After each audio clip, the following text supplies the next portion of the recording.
Hello student, आज देखते हैं क्लास 11 में ये कमेंट्स के द्वारा क्वेश्चन पूछा गया है कि जल की मोलरता ज्ञात कीजिए यदि जल का घनत्व 1000 किलोग्राम प्रति मीटर क्यूब है। ठीक, ये 1000 किलोग्राम प्रति मीटर क्यूब है, या कभी कभी जल का घनत्व लिखा होता 1 ग्राम प्रति ml, या लिखा होता 1 ग्राम प्रति सेंटीमीटर क्यूब में भी कभी कभी घनत्व लिखा होता है। ये एमकेएस पद्धति का मात्रक है, ये सीजीएस पद्धति का मात्रक है। ठीक, तो कह रहा जल की मोलरता ज्ञात कीजिए। देखते हैं जल की मोलरता कैसे ज्ञात करेंगे।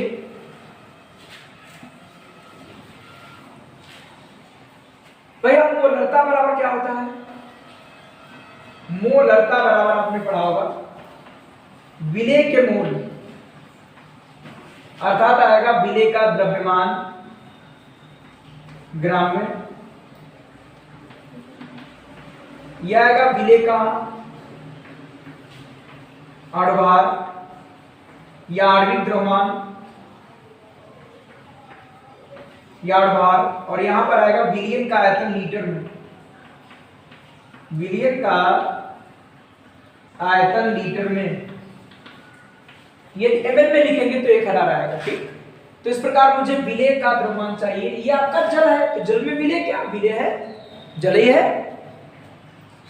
तो देखते हैं इसमें क्या है दिया घनत्व, और इसके आधार पर विलियन का आयतन भी निकालेंगे, और यहाँ पर विलियन क्या? जल ही है। तो देखते हैं कैसे करेंगे। तो मान लेंगे कि माना जल का आयतन या विलियन का आयतन बातें की चीज है 1 लीटर, क्योंकि यहां पर जब 1 लीटर लिखेंगे तो कैलकुलेशन में दिक्कत नहीं होगी, या x लीटर मान सकते हो कि माना जल का आयतन बराबर कितना 1 लीटर या x लीटर, 1 लिखेंगे आसानी से लगेगा। तो हम निकालेंगे जल का द्रव्यमान। क्या निकालेंगे? जल का द्रव्यमान। तो क्या आएगा? जल का द्रव्यमान बराबर क्या आएगा? जल का आयतन गुणे जल का घनत्व।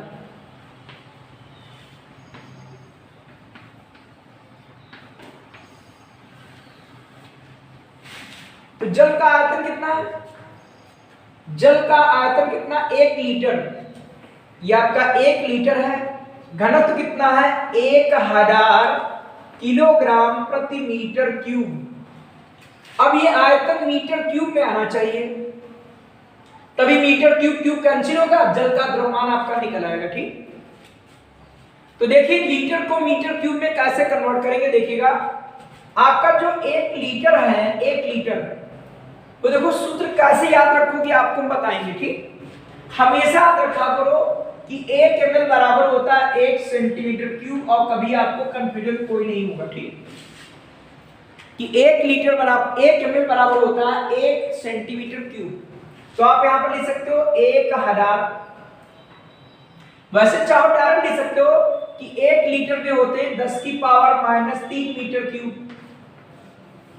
और 1 लीटर में होते हैं 10 की पावर 3 सेंटीमीटर क्यूब, ऐसा होता। ठीक, ये कैसे होंगे ये आपको हम बता भी रहे हैं। ठीक भाई, आपका 1 लीटर बराबर 1000 ml होता है, और ml बराबर होता है सेंटीमीटर क्यूब के, तो यहां पर लिख देंगे क्या? 1000 सेंटीमीटर क्यूब। तो ये तो हो गया कि 1 लीटर में 1000 सेंटीमीटर क्यूब होते हैं, लेकिन 1 लीटर में 10 की पावर -3 मीटर क्यूब कैसे होते हैं देखिएगा भैया। यहां पर लिखेंगे सेंटीमीटर, तो सेंटीमीटर के स्थान पर आप जानते हो 3 बार सेंटीमीटर लिखा होगा, तो और 1 सेंटीमीटर बराबर क्या होता है? 1/100 मीटर। और बड़ा होगा मीटर, डेसीमीटर और सेंटीमीटर। तो 1 सेंटीमीटर में ऐसा होता है, तो आप ये 3 बार लिखेंगे ऐसा, बस सेंटीमीटर सेंटीमीटर सेंटीमीटर। तो आप लिखोगे 1/100 मीटर, 1/100 मीटर, 1/100 मीटर। तो 30 आपका कट जाएगा, आ जाएगा 10 की पावर नीचे 3, और आएगा मीटर क्यूब, तो हो जाएगा 10 की पावर -3 मीटर क्यूब। 1 लीटर में 10 की पावर -3 मीटर क्यूब होते ही आपको हमने बताया था पहले से, और कैसे निकलेगा आपको हमने ये विस्तृत रूप से आपको बता दिया कि कैसे निकलेगा ये। ठीक, कि 1 लीटर में 10 की पावर -3 मीटर क्यूब कैसे होते हैं। तो ध्यान रखिएगा, ये आप रफ वर्क पर कर सकते हो कि मात्रकों का ये सब खेल है और आप लोग फिनिशिंग मात्रक भी पढ़ते भी है। तो देखिएगा आपका 1 लीटर बराबर क्या हो गया, 1 लीटर में 10 की पावर -3 मीटर क्यूब और ये आपका 1000 किलोग्राम प्रति मीटर क्यूब। ये मीटर क्यूब आपका पान वाला कट जाएगा, 10 की पावर -3 10 की पावर 3 कैंसिल, आपका आ जाएगा क्या 1 किलोग्राम। जल का द्रव्यमान हो गया कितना बेटा, 1 किलोग्राम जल का द्रव्यमान हो गया और 1 किलोग्राम में ग्राम होते हैं बेटा 1000, क्योंकि यहां पर विलेय का द्रव्यमान ग्राम में चाहिए और विलेय क्या है, जल में विलेय कौन, जल ही है आपका, ये शुद्ध जल है, आप चाहो तो नहीं सकते शुद्ध जल, तो इसमें विलीन क्या जल है, विलेय क्या है इसमें जल, क्योंकि विलयन और विलेय चाहिए और मतलब ही नहीं, तो वही जल ही है। तो यहां पर जब मोलरता निकालेंगे तो क्या लिखोगे यहां पर कि विलेय का द्रव्यमान अर्थात जल का द्रव्यमान ग्राम में कितना दिया है 1000 और विलेय कौन जल, इसका भाग क्या आएगा, तो लिखेंगे H2O का मॉलिक्यूलर वेट बराबर 1 गुना 2 और 16 कितना हो गया 18, तो आ जाएगा 1000/18 और विलेय का आयतन कितना दिया 1 लीटर, क्योंकि विलेय क्या है जल आपका इतना, तो इस प्रकार बेटा आ जाएगा आपका 1000/18 और आप इसको भाग करेंगे तो 55.55 आएगा, 6 कर सकते हो, कैपिटल M लिख सकते हो ठीक। तो ध्यान रखना कभी आता है कि शुद्ध जल की मोलरता कितनी होती 55.56 या लिखा होगा अशुद्ध जल की मोलरता कितनी होती है तो 55.56 होती है ठीक। कैसे आप भाग करके देख सकते हो, काटेंगे आएगा 500, ये आएगा 9, आप भाग करोगे 9 पना 45, 9 पना 45, 5 5 आता रहेगा, हटाने पर ये वाला अंक बढ़ जाएगा, 55.56 आ जाएगी मोलरता। और भी यदि आपको कोई कंफ्यूजन हो तो आप कमेंट्स के द्वारा पूछते रहेंगे। अब देखिएगा इस चैप्टर का आपका लास्ट टॉपिक है, पहले चैप्टर का लास्ट टॉपिक है कि यौगिक का रासायनिक सूत्र। तो रासायनिक सूत्र क्या होता है कि वह सूत्र जो क्या करे, इसमें क्या होता है कि तत्वों के परमाणुओं का वह समूह होगा जो यौगिक के एक अणु को प्रदर्शित करता है ठीक, कि तत्वों के परमाणुओं का वह समूह जो उस यौगिक के एक अणु को प्रदर्शित करता है कहलाता है रासायनिक सूत्र। जैसे मेथेन का रासायनिक सूत्र CH4 है, ये मेथेन के एक अणु को प्रदर्शित करता है कि तत्वों के परमाणुओं का वह समूह जो उसके या यौगिक के एक अणु को प्रदर्शित करता है, यौगिक का रासायनिक सूत्र कहलाता है। और रासायनिक सूत्र होते हैं आपके 3 प्रकार के। पहला आपका मूलानुपाती सूत्र, मूलानुपाती सूत्र या इसको कहते हैं सरलतम सूत्र या सरल सूत्र, बात की चीज है। और सेकंड आएगा आपका अणु सूत्र या आणविक सूत्र।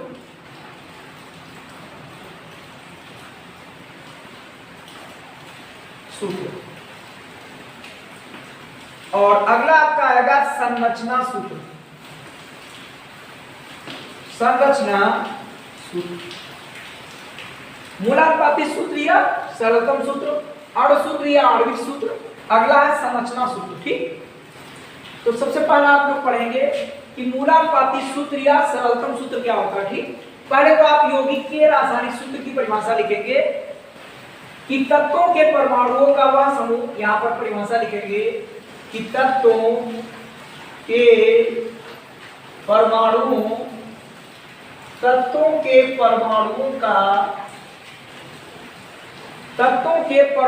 का वह समूह ठीक,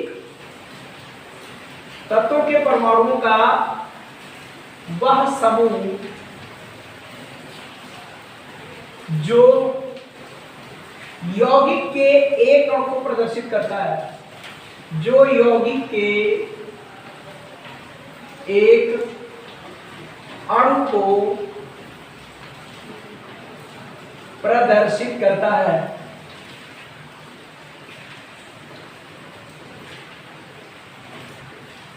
तत्वों के परमाणुओं का वह समूह जो यौगिक के एक अणु को प्रदर्शित करता है यौगिक का रासायनिक सूत्र कहलाता है। यौगिक का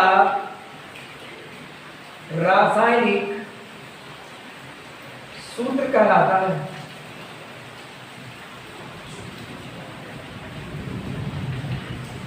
तत्वों के परमाणु का वह समूह जो यौगिक के एक अणु को प्रदर्शित करता है यौगिक का रासायनिक सूत्र कहलाता है। यौगिक के रासायनिक सूत्र मुख्यतः 3 प्रकार के होते हैं: मूलानुपाती सूत्र, सरल सूत्र, अणु सूत्र और संरचना सूत्र। देखते हैं सबसे पहला मूलानुपाती सूत्र या सरलतम सूत्र, इसे बोलते हैं एम्पिरिकल फार्मूला। पहले आप तीनों सूत्र पढ़ेंगे और उसके बाद फिर इसको निकालना भी आपको सिखाया जाएगा। ठीक, क्या होता है? किसी यौगिक का वह सूत्र या लिखेंगे वह सूत्र जो किसी यौगिक के एक अणु में उपस्थित तत्वों के परमाणुओं का सरलतम अनुपात प्रकट करता है, उसको बोलते हैं मूलानुपाती सूत्र या सरल सूत्र। जैसे ग्लूकोज का रासायनिक सूत्र, जैसे ग्लूकोज का रासायनिक सूत्र C6H12O6 है। इसमें C का H व O का अनुपात, इसमें C का H व O का सरलतम अनुपात, सरलतम अनुपात या सरल अनुपात कितना होगा देखिएगा, 6:12:6 तो रियल अनुपात है। 6:12:6 क्या है? रियल अनुपात है। आप 6 से भाग करोगे आएगा 1:2:1, 1:2:1, 6 से भाग करेंगे तब तो आ जाएगा CH2O। ग्लूकोज का रासायनिक सूत्र C6H12O6 है। इसमें C का H व O का सरलतम अनुपात क्या है? 1:2:1 है। अभी देखो 6 से भाग करके देखा था। अतः ग्लूकोज का मूलानुपाती सूत्र क्या है? CH2O है। अतः ग्लूकोज का मूलानुपाती सूत्र क्या है? CH2O। तो परिभाषा क्या लिखेंगे कि वह सूत्र, क्या लिखोगे परिभाषा आप लोग? कि वह सूत्र जो किसी यौगिक के एक अणु में उपस्थित तत्वों के परमाणुओं का सरलतम अनुपात प्रकट करता है यौगिक का मूलानुपाती सूत्र कहलाता है। वह सूत्र जो किसी यौगिक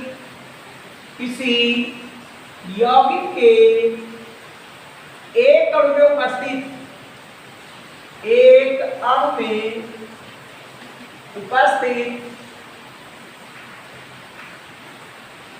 तत्वों के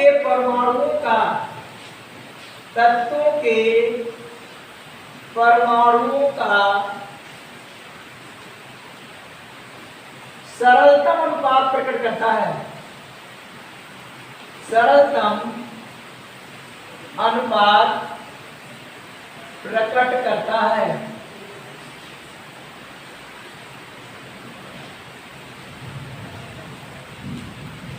यौगिक का मूलानुपाती सूत्र कहलाता है। यौगिक का मूलानुपाती सूत्र कहलाता है।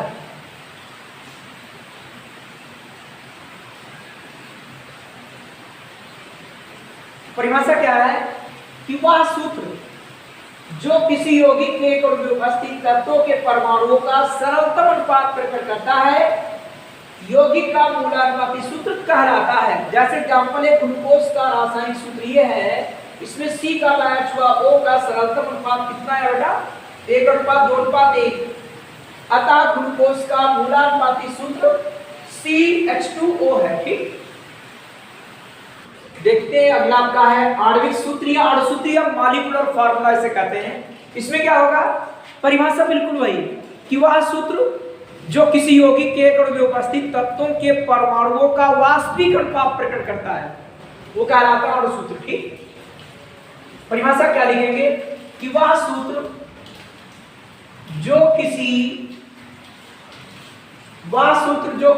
यौगिक के एक अणु में वह सूत्र जो किसी यौगिक के एक अणु में उपस्थित तत्वों के परमाणुओं का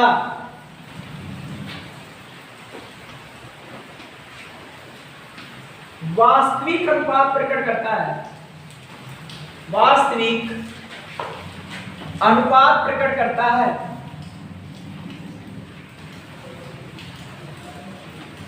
वह सूत्र जो किसी यौगिक के एक अणु में उपस्थित तत्वों के परमाणुओं का वास्तविक अनुपात प्रकट करता है, अणुसूत्र कहलाता है, अणुसूत्र कहलाता है।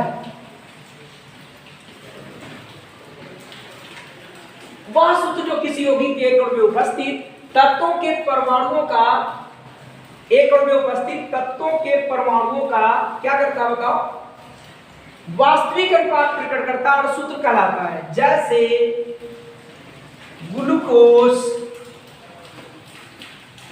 का आणविक सूत्र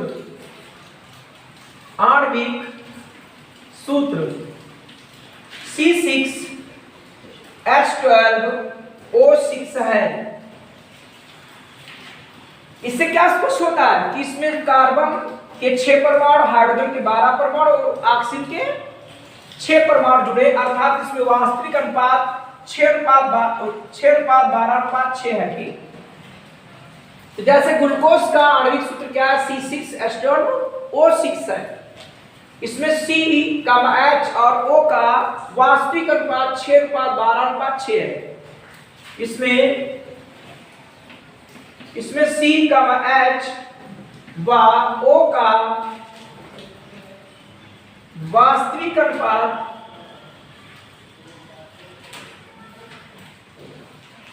6:12:6 है। वह सूत्र जो किसी यौगिक के एक अणु में उपस्थित तत्वों के परमाणुओं का वास्तविक अनुपात प्रकट करता है, अणुसूत्र या आणविक सूत्र कहलाता है। जैसे ग्लूकोज का आणविक सूत्र C6H12O6 है। इसमें C, H और O का जो रियल अनुपात है वो यही कितना 6:12:6 है, अर्थात इसके एक अणु में 6 कार्बन, 12 हाइड्रोजन और 6 ऑक्सीजन परमाणु उपस्थित है। तो ये देखो क्या होता है संरचना सूत्र। ठीक, संरचना सूत्र आप लोग आगे पढ़ेंगे, आप लोग को आगे पढ़ने को मिलेगा, सिर्फ यहाँ परिभाषा पढ़ेंगे और इसके बाद जो आपको अगले वीडियो में है वो मूलानुपाती सूत्र और आणविक सूत्र निकालना सिखाया जाएगा। ठीक, ये देखते हैं संरचना सूत्र क्या होता है कि किसी यौगिक का वह सूत्र जो उसके एक अणु में उपस्थित विभिन्न तत्वों के परमाणुओं की व्यवस्था को प्रकट करता है कि कैसे वे जुड़े हैं, व्यवस्थित हैं। जैसे मीथेन है तो मीथेन का संरचना सूत्र इस प्रकार, ये मीथेन का संरचना सूत्र है। ये आपको पढ़ाया जाएगा, वहां बताया जाएगा कि संरचना सूत्र किस तरीके से, लेकिन यहाँ पर सिर्फ परिभाषा है संरचना सूत्र की। ये मीथेन की भाई मीथेन का सूत्र क्या है CH4। तो इसमें दिखा रहा है कि कार्बन के साथ हाइड्रोजन कैसे जुड़ा है, कैसे व्यवस्थित है, तो इसे बोलते हैं संरचना सूत्र। ठीक, यहाँ परिभाषा लिखेंगे, ये आप लोगों ने पढ़ा भी होगा कि जैसे एथिल अल्कोहल का संरचना सूत्र क्या है, तो आप लिखते थे CH5OH, C single bond H, single bond H, single bond H, ऐसे आप लोग व्यवस्थित करते थे कि नहीं। तो ये क्या है संरचना सूत्र। जैसे IUPAC से आप लोग नाम लिखते थे तो पहले संरचना सूत्र है, IUPAC में नाम लिखते होगे फिर नाम से सूत्र लिखते होगे, तो ऐसे सूत्र बनते होंगे, इन्हें कहते हैं संरचना सूत्र। क्या परिभाषा लिखेंगे, किसी यौगिक का वह सूत्र, किसी यौगिक का वह सूत्र जो उसके एक अणु में उपस्थित विभिन्न तत्वों के परमाणुओं की व्यवस्था को प्रकट करता है। परमाणुओं की व्यवस्था को प्रकट करता है। संरचना सूत्र कहलाता है। संरचना सूत्र कहलाता है।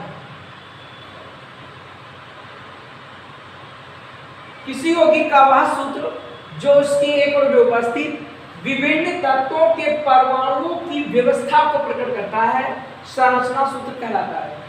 कि किसी यौगिक का वह सूत्र जो उसके एक और में उपस्थित विभिन्न तत्वों के परमाणुओं की व्यवस्था को प्रकट करता है, संरचना सूत्र कहलाता है। जैसे CH4, जैसे मीथेन अर्थात CH4 का संरचना सूत्र इस प्रकार है। संरचना सूत्र इस प्रकार है। ये संरचना सूत्र बना लेंगे, ठीक।